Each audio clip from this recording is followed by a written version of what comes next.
Hello students, how are you? By the grace of God, weekly trading levels are ready and I am presenting over here. Last week, State Bank of India formed a high dot on resistance to.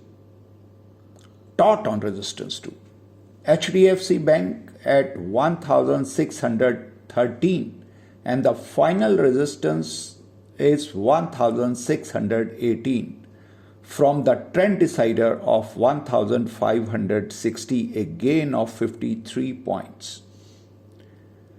Reliance closed dot on final resistance of 2333.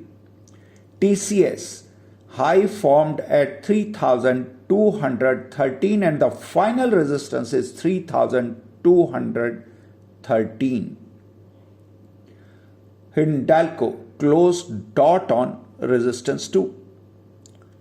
US 30 Dow Jones dot on the final target of 33,300. High formed 33,355 from the trend decider of 32,260.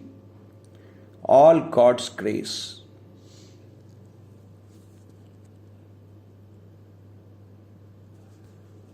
By these words, wish you a great successful trading week ahead. Happy trading, happy investing to all my students. Lots of love and blessings.